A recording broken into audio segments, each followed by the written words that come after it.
ಧರ್ಮಾಧಿಕಾರಿ ಪಟ್ಟ ಇರೋ ಹುಚ್ಚಲ್ಲಿ ಮೈಗೆ ಎಷ್ಟು ಬೇಕಾದರೂ ಗಲೀಜು ಅಂಟಿಸ್ಕೊಳ್ಳೋದಕ್ಕೆ ತಯಾರಾಗಿದ್ದೀರಿ ಅಂತ ಗೊತ್ತಾಯಿತು.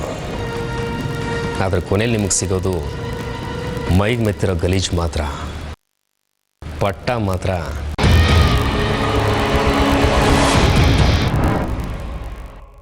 ನನಗೆ ಸಿಗೋದು.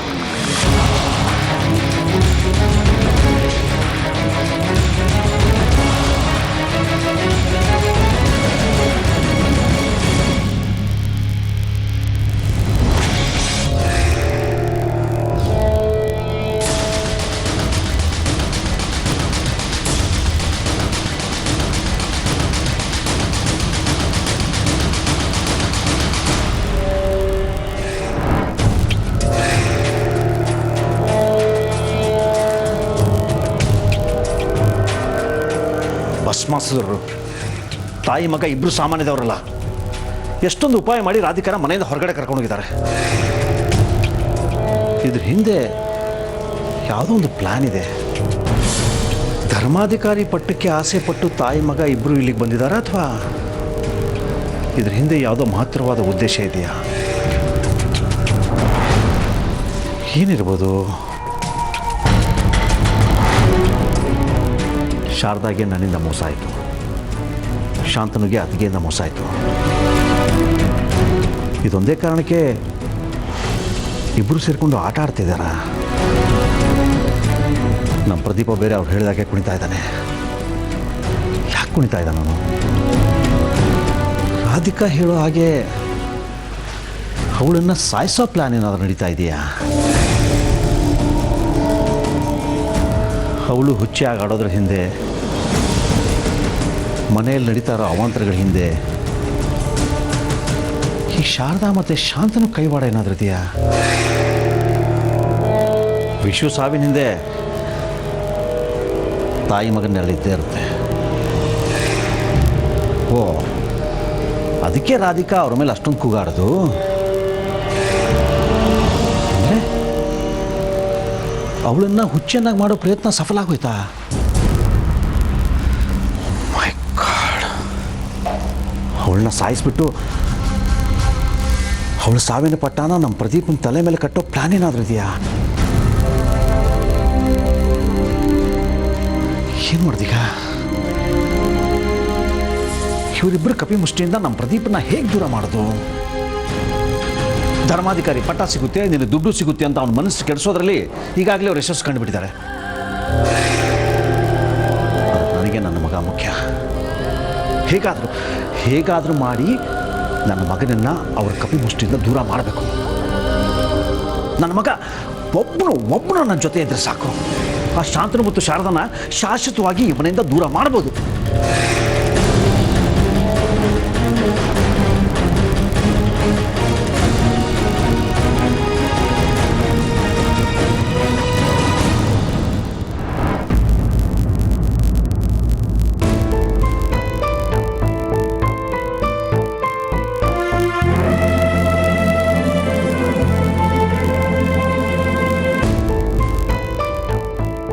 ನಿಮ್ಮ ಹತ್ರ ಮಾತಾಡಬೇಕಾಗಿತ್ತು ಬಾವ.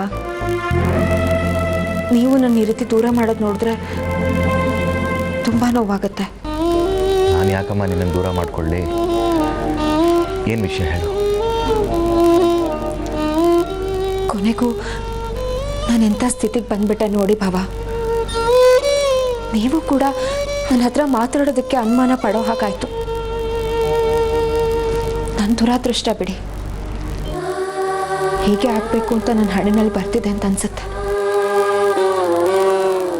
ಹಾಗೆಲ್ಲ ಯಾಕೆ ಅನ್ಕೋತೀಯ ರಾಧಿಕಾ? ನೋಡು, ನನಗೆ ನಿನ್ನ ಮೇಲೆ ಯಾವ ಅನುಮಾನನೂ ಇಲ್ಲ.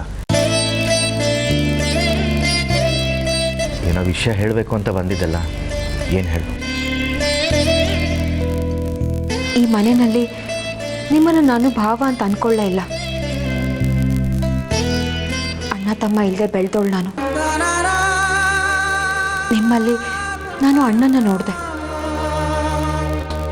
ಆದರೆ ಅಣ್ಣನಾಗಿ ನೀವು ನನ್ನ ಕಷ್ಟದ ಸಮಯದಲ್ಲಿ ನನಗೆ ಸಹಾಯ ಮಾಡ್ತಿಲ್ವಲ್ಲ ಅಂತ ಬೇಜಾರಾಗ್ತಿದೆ ನನಗೆ. ತಂದೆ ತಾಯಿ ಹಾಗೆ ಪ್ರೀತಿ ತೋರಿಸ್ತಾ ಇದ್ರಿ. ಆದರೆ ನಾನು ನಾನೀಗ ನಿಮಗೆ ಬೇಡವಾಗ್ಬಿಟ್ಟಿದ್ದೀನಿ. ಈ ಮನೆಯಲ್ಲಿ ನಾನು ಒಂಟಿ ಆಗ್ಬಿಟ್ಟೆ ಬಾಬಾ. ನನಗೆ ಅಂತ ಯಾರೂ ಇಲ್ಲ ನೋಡಿ. ಚೇಚೆ, ದಯವಿಟ್ಟು ನನ್ಕೊಂಬೇಡಮ್ಮ. ನೋಡಿ, ಈ ಮನೆಯವರು ನಿನ್ನನ್ನು ಮುಂಚೆ ಎಷ್ಟು ಪ್ರೀತಿ ಮಾಡ್ತಾ ಇದ್ರು, ಅದೇ ಪ್ರೀತಿ ಈಗಲೂ ಇದೆ, ಮುಂದಕ್ಕೂ ಸಹ ಇರುತ್ತೆ. ದಯವಿಟ್ಟು ನೊಂದ್ಕೋಬೇಡಮ್ಮ. ನಿನ್ನ ಮನಸ್ಸಿನಲ್ಲಿ ಏನಿದೆಯೋ ಅದನ್ನು ಹೇಳು. ಈಗ ನಡೀತಾ ಇರೋದು ಏನು ಬಾಬಾ? ಪ್ರತಿಯೊಂದಕ್ಕೂ ನನ್ನನ್ನೇ ಹೊಣೆ ಮಾಡಿ ತೋರಿಸ್ತಾರೆ. ಮೊನ್ನೆ ಆ ಶಾಂತನ ಮೇಲೆ ಪಾಟ್ ಬಿದ್ದಾಗಲೂ ಅಷ್ಟೆ ನನ್ನ ಕಡೆನೇ ಬೆಳ್ ಮಾಡಿ ನೋಡಿದ್ರು. ಆದ್ರೆ ಅದ್ರ ಹಿಂದೆ ಇದ್ದ ರಮ್ಯಕ್ಕ ಯಾರಿಗೂ ಕಾಣಿಸ್ಲಿಲ್ಲ.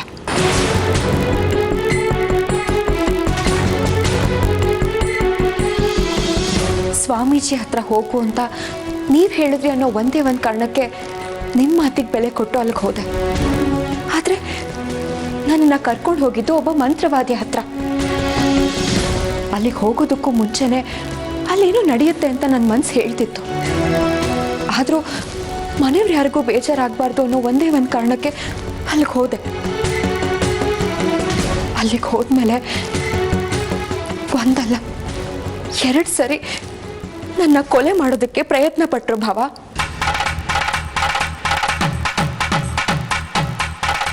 ನನಗೆ ಅಂತ ಇರೋದು ನನ್ನ ಮಗು ಒಂದೇ ಭಾವ.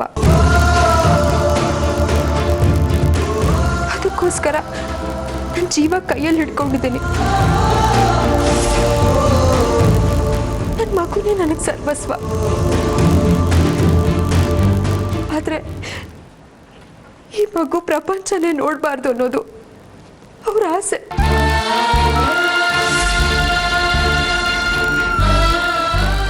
ನನ್ನ ಮಗು ಏನ್ ಪಾಪ ಮಾಡಿದೆ ಭಾವ? ಅದಕ್ಕೆ ಯಾಕೆ ಈ ಶಿಕ್ಷೆ? ಆ ಶಾಂತನು ಈ ಮನೆ ಮಗ ಅನ್ನೋ ಒಂದೇ ಒಂದು ಕಾರಣಕ್ಕೆ ಇಷ್ಟೊಂದು ಪ್ರೀತಿ ತೋರಿಸೋ ನೀವು ನನ್ನನ್ನು ಯಾಕೆ ಈ ರೀತಿ ನೋಡ್ತಾ ಇದ್ದೀರಾ?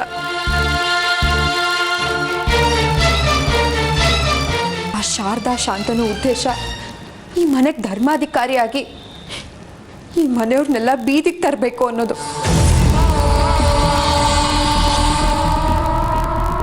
ನೀವು ಯಾಕೆ ನನ್ನ ಮಾತನ್ನು ನಂಬ್ತಾನೆ ಇಲ್ಲ ಭಾವ?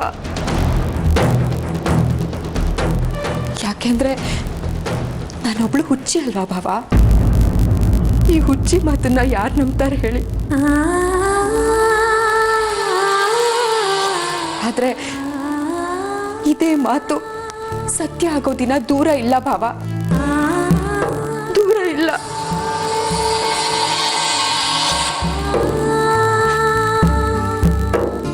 ನನಗೆ ಗೊತ್ತು ನೀವೀಗೇನು ಮಾತಾಡಲ್ಲ ಅಂತ.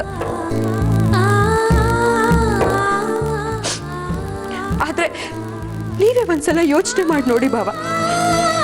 ಆ ಶಾಂತನು ಶಾರದಾ ಈ ಮನೆಗೆ ಬರೋದಕ್ಕೂ ಮೊದಲು ಈ ಮನೆ ಹೇಗಿತ್ತು, ಅವ್ರು ಬಂದ್ಮೇಲೆ ಎಷ್ಟೊಂದು ಸಮಸ್ಯೆಗಳು ಹುಟ್ಕೊಂಡಿವೆ ಅಂತ.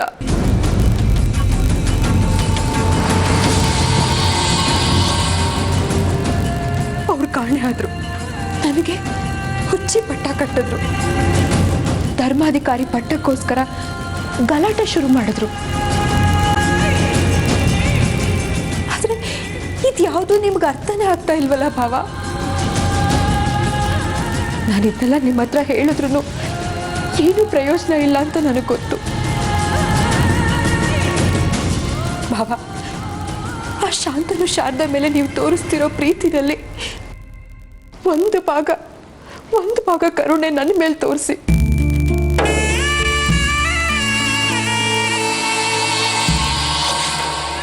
ನಾನು ನನ್ನ ಮಗು ಅವ್ರು ಬರೋವರೆಗೂ ಜೀವನ ಕೈಯಲ್ಲಿ ಹಿಡ್ಕೊಂಡು ಬದುಕ್ತೀವಿ.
ಎಕ್ಸ್ಕ್ಯೂಸ್ ಮೀ ರಾಧಿಕಾ,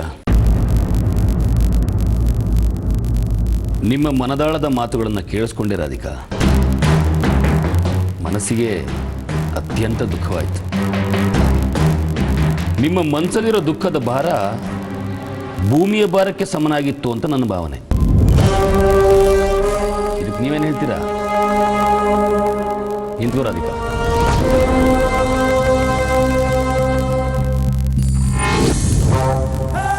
ಏನು ಅಷ್ಟೊಂದು ಅರ್ಜೆಂಟ? ವಿಷು ಏನಾದರೂ ಕರೆದ್ನ? ಆ ಭಾಗ್ಯ ಕಳ್ಕೊಂಡು ನೀ ತುಂಬಾ ದಿನಗಳಾಗೋಯ್ತು ರಾಧಿಕಾ. ಅಲ್ಲ ರಾಧಿಕಾ, ಯಾಕೆ ನೀನು ನನ್ನ ಕಣ್ಣಿಗೆ ಸೋತ ಕಾಣಿಸ್ತಾ ಇದೀಯಾ?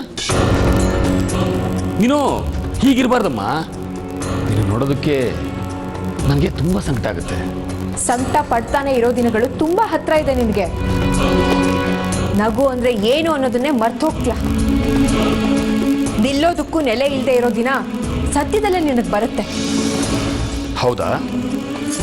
ಅಂತ ಸುದ್ದಿನಕ್ಕೋಸ್ಕರ ನಾನು ಕಾಯ್ತಾ ಇದ್ದೀನಿ ರಾಧಿಕಾ.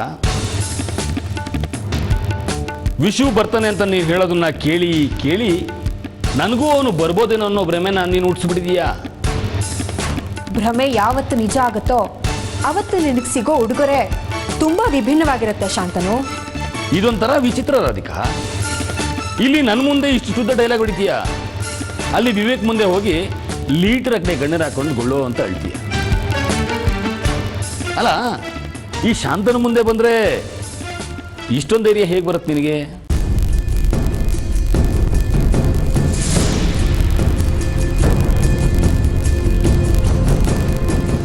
ನಿನ್ನ ಪ್ರಲಾಪ, ನಿನ್ನ ರೋದನೆ, ನಿನ್ನ ಅಸಹಾಯಕತೆಗಳನ್ನ ಕೇವಲ ಈ ಮನೆಯಲ್ಲಿರೋ ಕುರ್ಚಿ, ಟೇಬಲ್, ಬಣ್ಣ ಬಣ್ಣದ ಗೋಡೆಗಳಿಗೆ ಹೇಳ್ಕೋಬೇಕು. ಮನುಷ್ಯರಿಗೆ ಹೇಳಿದ್ರೆ ನಿನ್ನ ಮಾತನ್ನು ಯಾರೂ ನಂಬೋದಿಲ್ಲ.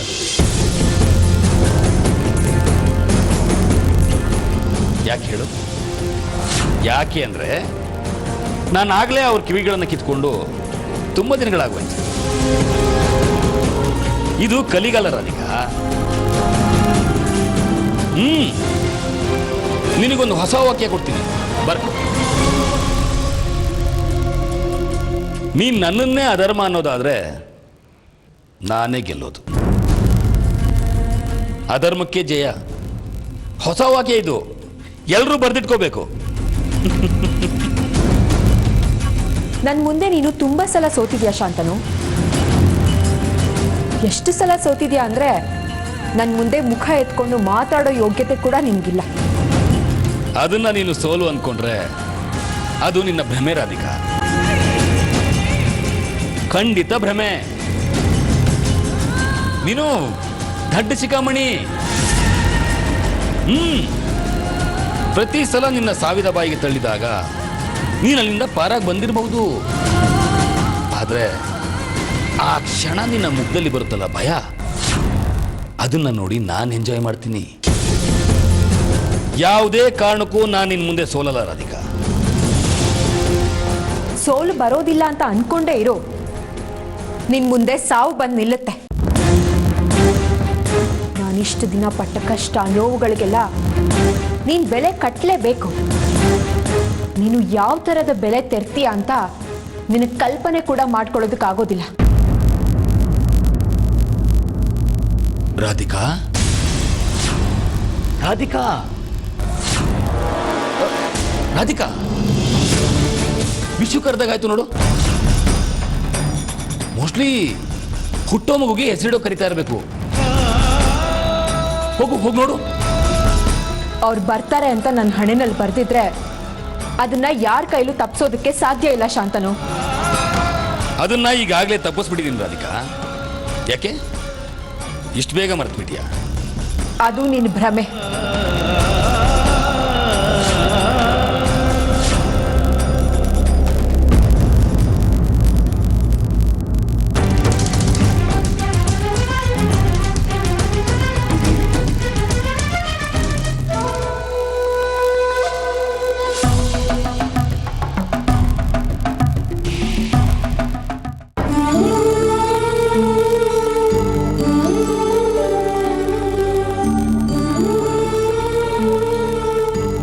ಅತ್ಗೆ ಹೇಳು ರಾಜು. ಅತ್ಗೆ ಈ ಮನೆ ಮೊದಲಿನ ಥರ ಇಲ್ಲ ಅತ್ಗೆ. ಇದು ಧರ್ಮಾಧಿಕಾರಿಗಳ ಮನೆನಾ ಅಂತ ನನಗೆ ಅನುಮಾನ ಬರೋಕ್ಕೆ ಶುರುವಾಗಿದೆ. ಇಲ್ಲಿ ಯಾರು ಮನುಷ್ಯರ ಥರ ವರ್ತನೆ ಮಾಡ್ತಿಲ್ಲ. ಇನ್ಮೇಲೆ ನೀವು ಈ ಮನೇಲಿ ಇರೋದು ಬೇಡ ಅತ್ಗೆ.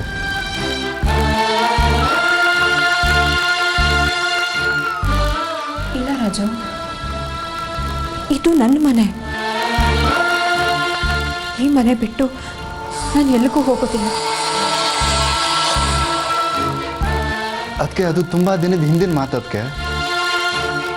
ಧರ್ಮಾಧಿಕಾರಿಗಳ ಮನೆಯಲ್ಲಿ ಕೊಲೆಗಡಕರು ಸುಲಿಗೆ ಮಾಡೋರು ಸೇರ್ಕೊಂಡಿದ್ದಾರೆ.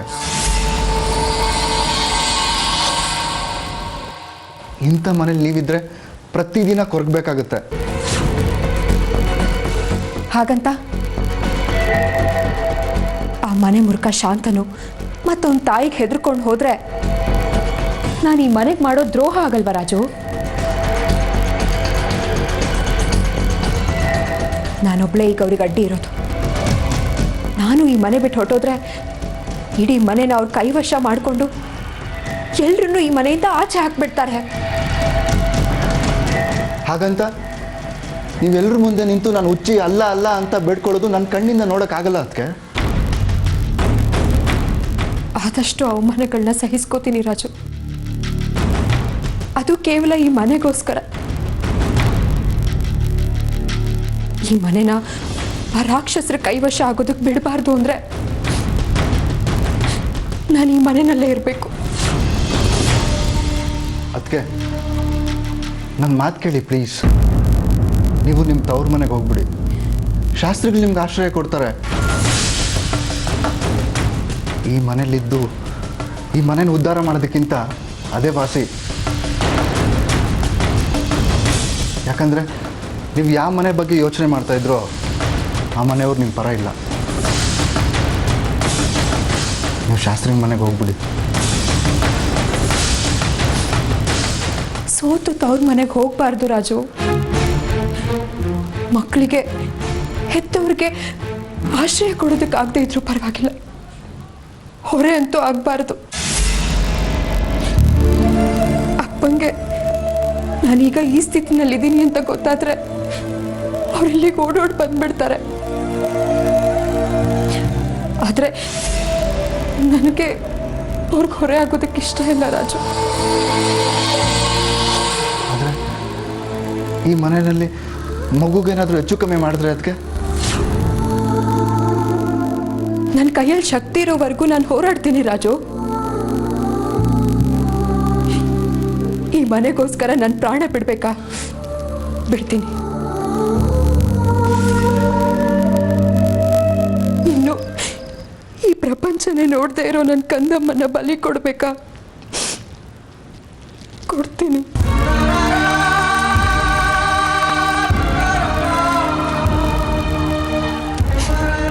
ಕೊಡ್ತೀನಿ. ನನ್ನ ಪ್ರಾಣಕ್ಕಿಂತ, ನನ್ನ ಮಗು ಪ್ರಾಣಕ್ಕಿಂತ ನನಗೆ ಈ ಮನೆ ಸೊಸೆಯಾಗಿ, ಈ ಮನೆ ಮಗಳಾಗಿ, ಈ ಮನೆನ ಕಾಯೋದೇ ಮುಖ್ಯ.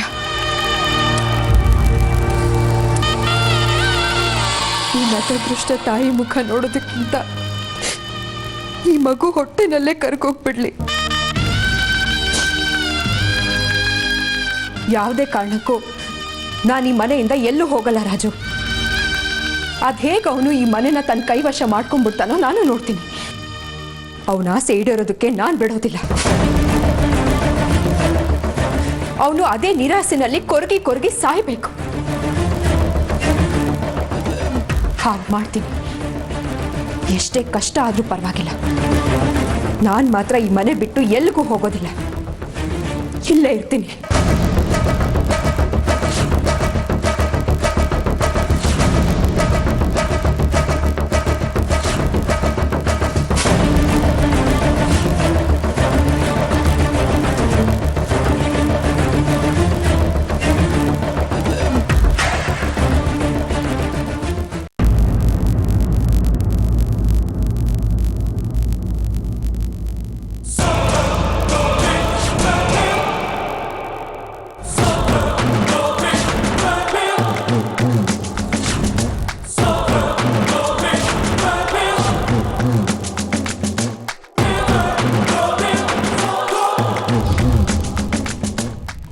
ಯಾಕೆ ಕೆನ್ನೆ ಕೆಂಪು ಮಾಡಿದೆ ಅಂತ ಯೋಚನೆ ಮಾಡ್ತಾ ಇದೀಯಾ?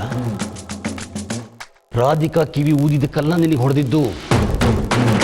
ಆ ಬಿಕಾರಿನ ಈ ಮನೆಯಿಂದ ಹೊರಗೋಗು ಅಂತ ಹೇಳಿದ್ ಕೇಳಿ ನನಗೆ ಖುಷಿ ಆಯ್ತು.